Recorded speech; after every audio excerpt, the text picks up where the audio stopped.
Very warm welcome today to today's session, during which we will be discussing how private equity and VC are thinking about deploying new technologies, AI-driven technologies, to improve the due diligence process, pre-deal, as well as ongoing value creation during the holding of the asset. This is an exciting topic. Proud to present it today with DFIN, and I have two speakers here, very happy to start this debate with. My name is James Williams, the Managing Editor at Private Equity Wire. To my right, I have Adam Nguyen. Adam is the co-founder of eBrevia, subsidiary of DFIN, and also to Adam's right, I have Andrew Smith. Andrew is the co-founder of Albany Investment, a London-based PE cybersecurity focused firm. So I'll allow each of them to do a very quick introduction, and we'll get started. So Adam, a quick intro on your title. Thank you. Yes, my name's Adam Nguyen. I'm one of the co-founders of eBrevia. My background was actually in law. I started out as a M&A attorney at a major international law firm before moving into private equity and then starting eBrevia.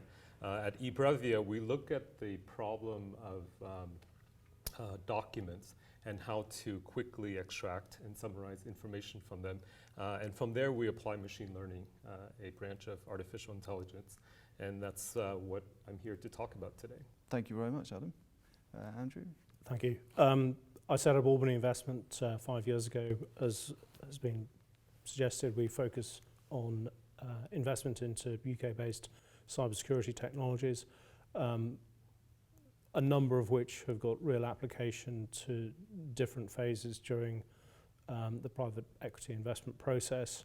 And you're absolutely right. I mean, this is a topic which is hot. Well, thanks both. Yeah, we'll get started. We'll split it into three sections, just in the interests of managing the time and the workflow, the discussion. We'll start with pre-deal.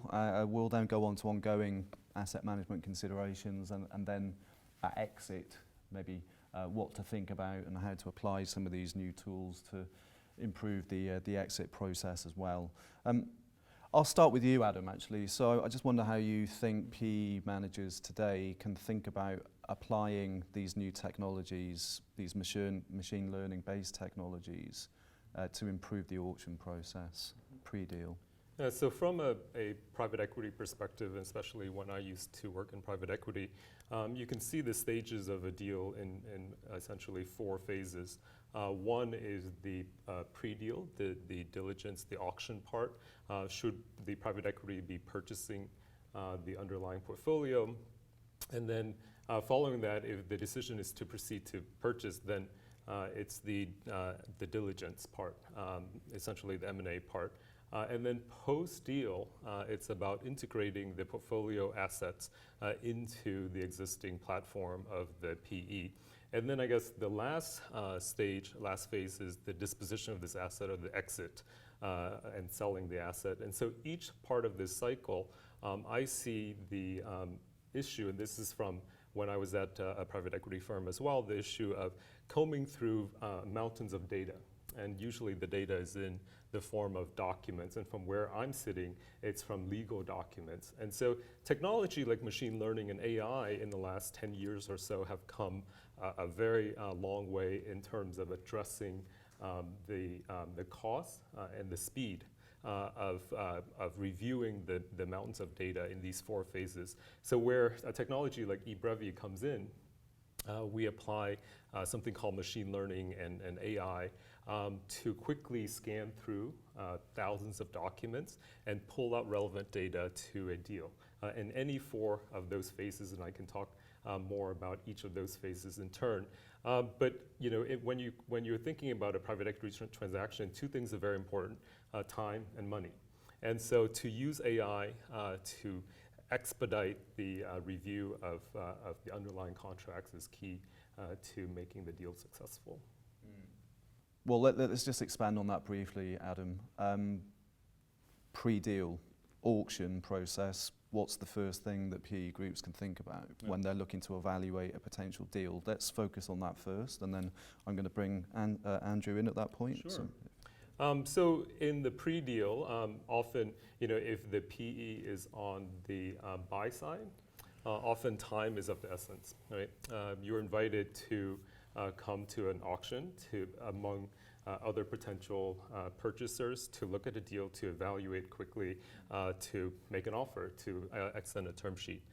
In order to do that, the PE, often with their lawyers, will have to comb through hundreds or thousands of documents, things like vendor agreements, customer agreements, employment agreements, to identify obligations as well as risks and potential liabilities, right? And so there's a mountain of text to go through. The traditional method, the doing business as usual, is to hire lawyers at hundreds of dollars or pounds an hour to comb through these documents and provide you with the summary. Where technology like ours comes in, like eBrevia, is that we layer in artificial intelligence to perform that function that lawyers perform. We're not replacing the lawyers entirely. Right. The lawyers are still driving the process, but in this case, we're saving anywhere between 30 to 70% of the time.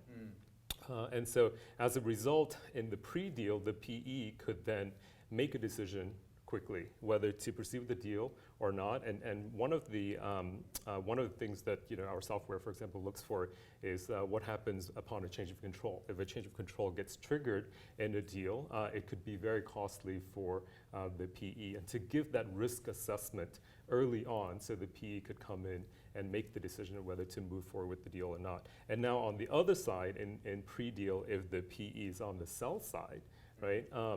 Before you put a portfolio company on the block, you should really perform diligence internally to determine what risks and obligations you have before putting this portfolio company to market. And so the mirror process also occurs, right? So that's where AI can come in and increase the speed. Got it. Thank you very much. That's nicely explained. We'll come to the exit considerations, but I understand there are both aspects to this. But Andrew, given what Adam has been saying there, at auction, what do you make of what Adam's already outlined in terms of the time and cost savings, perhaps? No, I agree entirely. I mean, I think investment firms see a ton of deals, and the quicker with which they can analyse these deals, do the due diligence of these deals, and then get to a position where they've got the information that they need in terms of either asking further questions or making an investment decision, I think is absolutely key.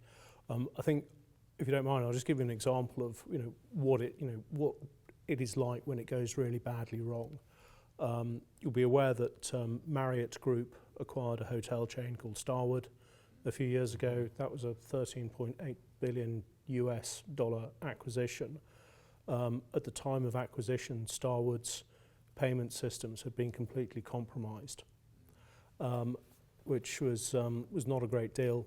And the fine itself that the US regulator imposed on Marriott Group was 124 million US. And so really, from an investment perspective, PE firms are spending thousands of pounds, dollars, as Adam suggested, on the financial due diligence and on the legal due diligence. Very, very few companies are spending money on checking out not only the cyber hygiene of the companies that they are looking to invest into, but actually also their third-party risk, their supply chain, or their portfolio. And so there's a number of technologies that we've looked at that effectively very rapidly assess digital risk protection. And Darkbeam, which is a UK company based here in London, are a very, very good example of a company or a technology that from the outside, using machine learning, can assess the vulnerabilities of a domain, but then also rapidly assess what the third-party risk is of that target acquisition. An example like that company, Darkbeam, that can enable, not only are they improving the way that the ecosystem maybe is operating at large and protecting companies from these risks, but is that also enabling you when you're sourcing deals yourself in terms of using this company to do assessments on particular companies that may have cyber risk that may is not immediately apparent from a human point of view, but the technology is able to uncover unknown risks potentially. Yes, I mean it's a very quick but effective tool that in less than 5 seconds can give you the external view of the vulnerabilities of a domain. And if there are issues that then flag up, you can then go in for a deeper dive and actually try and work through what some of those issues are. We've seen it, or it has started to be used by other private equity companies with a view to actually looking at the digital risk of the entire portfolio. And there's a infrastructure funds that we know who have got some fairly major infrastructure assets, both here in Europe and also on in the US. And one of their investments is the largest port operator on the eastern seaboard of the US. I won't say which one it is, but it is well known that they have been hacked. But equally, of similar concern is that within their portfolio, they are the largest shareholder in one of Europe's busiest airports. In fact, Europe's busiest airport. And again, the sort of the underlying digital risk of that entity is significant, because fundamentally, we're talking about critical national infrastructure here, which is an element of, and the sort of digital risk is something that people are only beginning to wake up to in terms of the investment process. Can I get I'll come to you in a moment, Adam, but I just want to get, from a GP's perspective, Andrew, where we are today. I'm just talking broadly, but how do you view the pace of technology innovation, solutions being offered by the likes of eBrevia and others?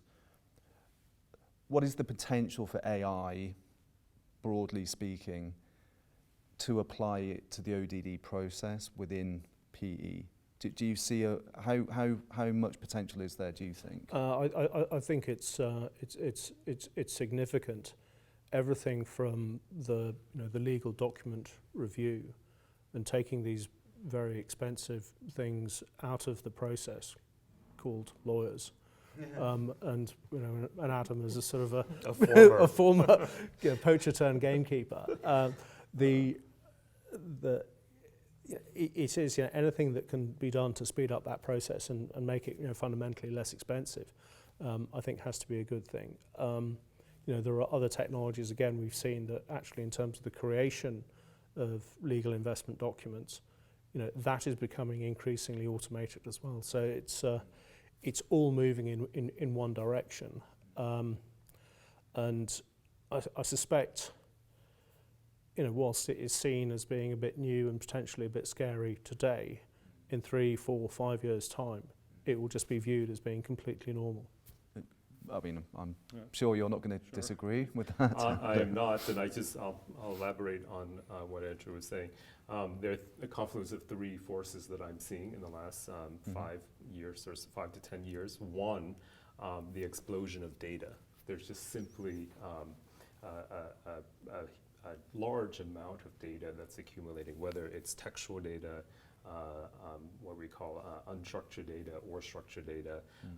The second force is the increasing cost of services, legal fees, accounting fees, financial services fees. And then the third is the advancement of artificial intelligence. 10 years ago when we started eBrevia, my co-founders and I often face a lot of skepticism, right? When you talk about artificial intelligence, it was something very sci-fi, and we had to create the market and convince people that this is a real application of technology. And so what we've seen in the last 5-10 years, that the cost of technology has actually gone down, while the power of technology has gone up. So something like artificial intelligence, if you break it down, something like machine learning, the exciting thing about machine learning, unlike traditional software and technology, is that it adapts to the domain that you deploy it in. Yeah. So essentially, you have this robot, this intelligent software that is learning about private equity, it's learning about law, it's even learning about accounting and so forth. And then it's able to adapt to new projects without being trained again, and it's continuing to get smarter. So if you bought, let's say, Microsoft Word, right? It's a static software. It's not learning from you, it's not improving. But something like eBrevia and other machine learning technology, it's like hiring a smart assistant that grows with you over time and will learn. For example, if you're a private equity investing in the energy sector, the technology will learn and adapt to that domain in the energy sector. And I think that's the real exciting, all the exciting possibilities that you see. Yeah. So just during the ODD process, what would be an example of how this works? What is a solution like yours looking for when it's maybe going through hundreds, possibly thousands of documents that a human would take hundreds of potentially hours to go through? What is it doing exactly? Is it looking for keywords? Or just how does it work? Just briefly. So the advancement here is that it's not looking just for keywords. If you analogize it to how a human being learns, right? When I learn a law, when I learn financial concepts, I did not memorize keywords. That's very limiting. I learned the concepts by reading documents and working with my colleagues. And so machine learning operates the same way. It's mimicking human intelligence. And you mentioned a very good point, and that's data. So in order for us, any of us to learn, and for the machine learning to learn, it needs data. And so the data in is just as important as the technology itself. And what's even more exciting here is that you don't need computer scientists to train the system, to teach it. So in our case, when eBrevia is used on legal documents, lawyers show it examples and teach it concepts. I mentioned earlier things like change of control, renewal, indemnity, liability concepts, so you can teach it. And once it's learned those concepts, it can be applied to future deals. And so out of the box, eBrevia has already learned a number of concepts, hundreds of concepts, but you can train, you meaning the ordinary user, can customize the system. And I think that's the real power of a tool that's machine learning based. Understood. Andrew, I'll maybe just, again, maybe get you to maybe expand slightly on that. You have law firms that you work with, I'm sure. Are you already doing this with your... To be honest, not really, even though they're very, very good law firms. Yeah. They are still very, very mandrolic. And of course they would be. And it would be literally like sort of turkeys voting for Christmas for many of them, to having set up these large practices with lots of very highly trained, qualified, capable corporate lawyers, to suddenly have all these these qualified lawyers be replaced instantly by software like eBrevia, I think would be challenging for them. And so they, in some ways, they are quick adopters of technology where it can genuinely bring benefit and value adds to them as a law firm. And again, some of the big Magic Circle law firms that are here in London are starting to look at the use of AI, and particularly on the digital risk protection side, both to identify their own third-party supply chain digital risk, but actually also that of their clients as well. But in terms of what is billable certainly on the investment side, they're being pretty slow. I don't know if your experience is different. You're right. The law firms have been a bit slow to adopt AI because of the billable structure. That said, there are a number of law firms, and many of whom are our clients, so they've deployed eBrevia not only to increase the speed of the transaction, right, but also to increase accuracy. Because in reality, when law firm associates, and I was one of them, when we're working at 2 a.m. in the morning reviewing documents, mistakes will be made, especially on large volumes of documents. So layering in AI as that first pass to do that tedious work, and then bringing in the really capable attorneys to do the higher level work has proven really fruitful for the law firms and their clients. And to that note, when we talk about doing deals, Andrew, you talk a lot about risk, right? And that's exactly right. The process of pre-deal and then going into the M&A part itself is all about identifying rewards and risk. And so how do we do that quickly and accurately and inexpensively? And we're at let's assume that the GP has identified the target acquisition and they're now going through the ODD, hopefully to get it over the line quickly, hopefully using possibly some AI assistance. It again will be predicated on there being sufficient data for them to process with the particular technology that they're using. Now, for the seller, they are obviously requiring to share a lot of documentation, a lot of very confidential documentation, corporate information, financials, and so on. Now, what happens if the deal doesn't go through? What happens to that data? Yeah, I think that's going back to how important data is throughout this process, right?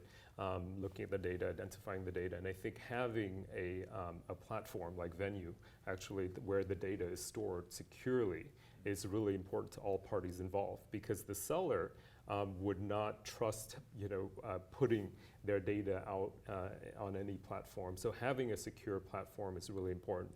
And then having sort of a marketplace for potential buyers to come in to evaluate the deal, and then if the deal falls through, be able to bring that data back in a secure manner, and making sure that the potential buyers had returned the data and had restricted access. And I think having a controlled environment like a Venue data room is really key to that.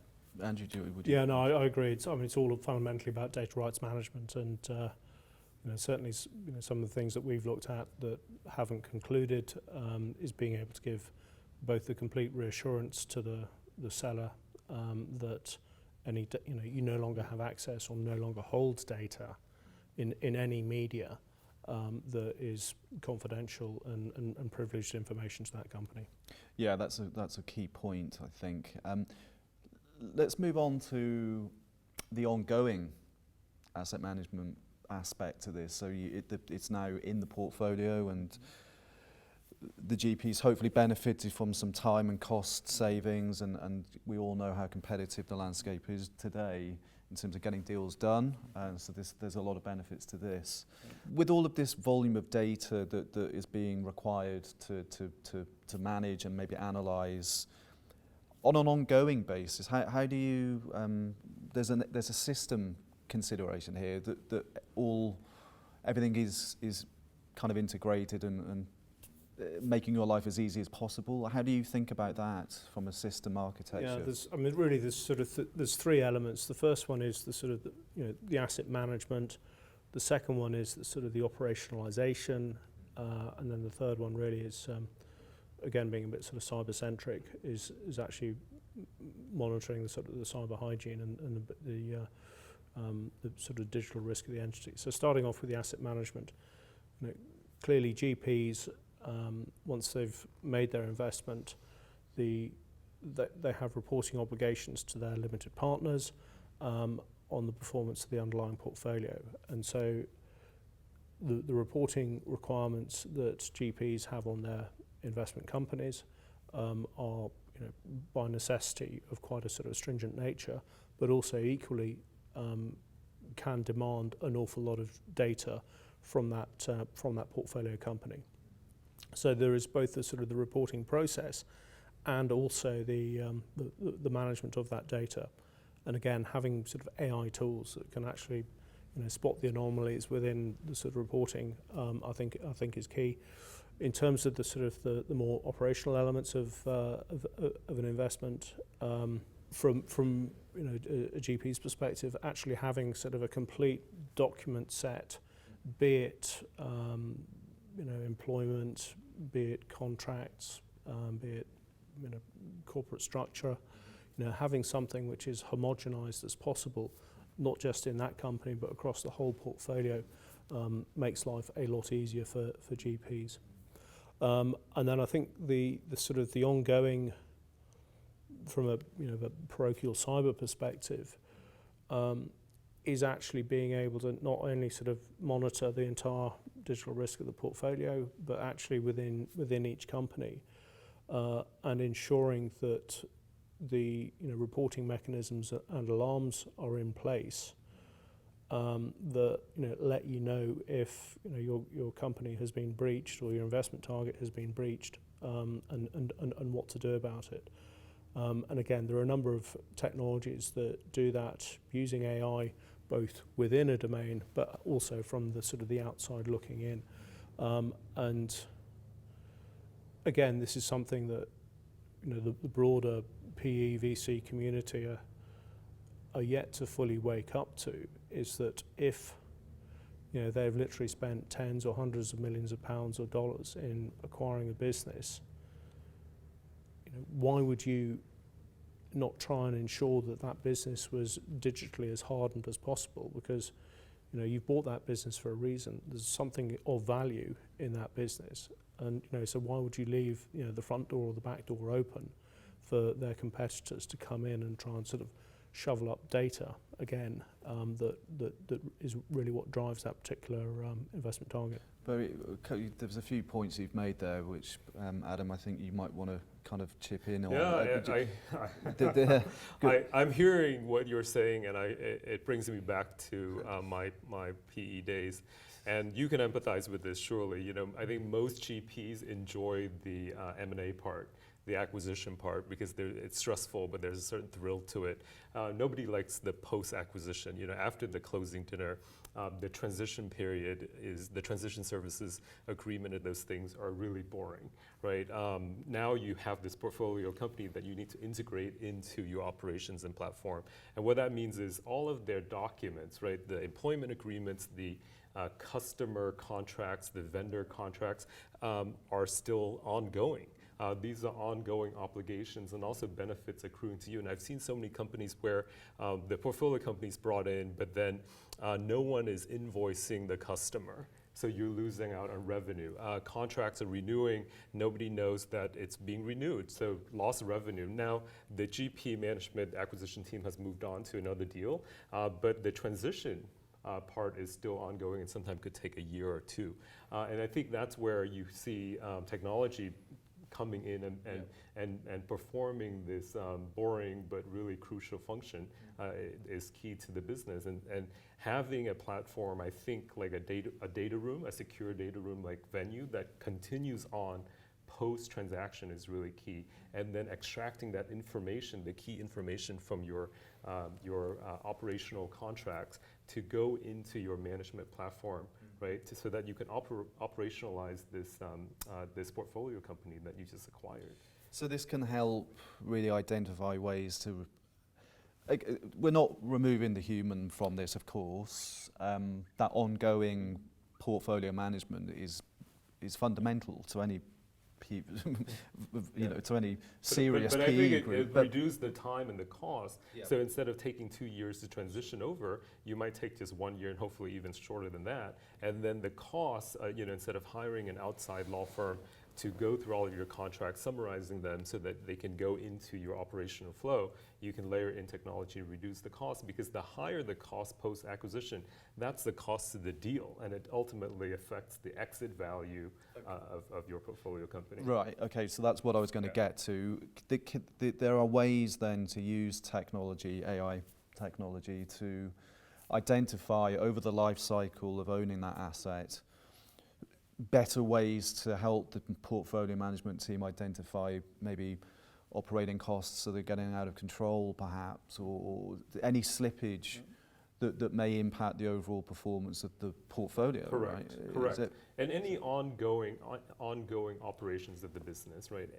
The underlying governing documents are these contracts that govern the relationship with customers, vendor, et cetera, but also compliance issues. So, a lot of PE now, PEs are facing a LIBOR issue, for example. LIBOR is going away, so all of the underlying loan documents, financial documents, derivative documents that often drive the deals that PE need to be repapered. And so we're seeing the use of eBrevia, for example, to scan through thousands of documents looking for references to LIBOR so that the GP and their portfolio companies could repaper or amend the underlying documents quickly. Yeah, and I think sort of picking up on that as well, I mean, where you do have regulatory drivers, and here in the UK and Europe, EU GDPR is a very, very good example. Yeah. There is now AI technology that can actually go through a domain, a company, to ensure that actually it is EU GDPR compliant in terms of how it is that they store client data, which clearly the impact is if they get it wrong and and their data is breached, the fines that the Information Commissioner are now dishing out are actually beginning to bite, and British Airways is a very good example. I think the other thing, without being a sort of complete sort of data junkie, which I am, is that the and particularly with tech companies, which again is something that we focus on, is that the value of the technology has a value in itself, but actually in terms of the underlying data that these companies are hoovering up anyway, is very, very important. And so actually during an ongoing basis, using AI to really sharpen up the sort of the data analytics, I think is key, and particularly those technologies that are very, very good at sort of structuring unstructured data, of which there is an awful lot, I think have got a real role to play, both in terms of working out what is important to a company, but then when you look to sell it, actually the data in and of itself that company holds has real value. There's a phrase, actually it's a book in the US called Surveillance Capitalism, which I'm not saying I'm the first surveillance capitalist, but that there is the sort of the opportunity and the benefit that there is in terms of the data that many of these companies hold has significant value. Yes, yeah, that's and are you already, Andrew, seeing some benefits to your current portfolio companies? I don't know to what extent you're maybe applying some of these newer AI technologies, but are you or do you see potential to help with the ongoing value creation that is critical to the success of you and obviously your end investors? The technologies in themselves, have to be good enough, but what really makes a technology company successful is, it's the people, it's the processes, and so actually, if you've got if there is a technology that can assist the sales team, for example, with identifying a sales target, accelerating the sales cycle, and therefore generating more revenue more quickly for that company. Those kinds of tools I think are very, very powerful and very, very useful. Well, let's just conclude then by just a couple of comments on when it comes to exit. What can they be thinking about in terms of good practices, perhaps in the context of what we're discussing today, to help maybe make them a more attractive seller in the market? Sure. And now we've come full circle in the process, right? We talk about going through the cycle of a PE, and at the end of the day, I think most PE's goals is to sell the portfolio company and realize gains for their investors. And as part of the sale process, I think the seller, the GP, needs to understand also the potential risk and rewards in that portfolio company. You don't want to be caught unaware and go into the market and be told by your potential buyer that there are all these issues in your underlying contracts and other parts of the company. But it goes before that, right? I think managing your documents and the risks and the liabilities is an ongoing issue. It's not just about, okay, we're about to sell the company in 6 months, and so now we're scrambling to see what's in our employment agreements, vendor agreements, customer contract, et cetera. And so going back to the operational phase, the asset management part, I think it's an ongoing having good processes and people in place, like Andrew said, is really important, as well as technology to enable your people and process to be much more efficient. And then so when you get to the sale point, it's not a frantic undertaking at that point. Yes, this is very much an additive consideration, if I can call it that. This is really using technology to enhance the way that a PE firm will be operating. Absolutely. It's. Would you say, Andrew? Yeah, no, I agree entirely, and this was a bit of advice I was given by a friend of mine who was at Alex Partners a million years ago, and he basically said, when you start a company, you should build it so that you're going to sell it from day one. Mm-hmm. And so actually having the discipline to make sure that all of the contractual documentary evidence is stored in the right place in a timely manner I think is key. And yes, it requires a certain amount of discipline, but actually technology can apply the rigor to enforce that discipline, which I think is absolutely key. And fundamentally, the data is the evidence that a good company has been run well and has got good governance, good discipline, and that the data is that company has accumulated has been stored securely as well. Yes, well, that's a nice. I think that's a bit of sound advice from both. I'll ask a final comment from you, Adam, just to conclude on what we've been discussing. What advice would you maybe offer to PE groups that are looking at this digitization trend that is just ever increasing? We're also seeing a marketplace where we've had record valuations for companies, and it's incumbent upon PE groups, whether they're buyers or sellers, to know that they are getting optimal performance from their portfolio. But so what would be your final advice be, perhaps, to someone that's looking to integrate AI, in inverted commas, into their deal process? Sure. So first of all, as I said before, AI has made a lot of advancements in the last few years. So if you're a GP and you haven't gone out or you haven't tasked someone to go and look at technology in the last few years, you should, because costs have also come down.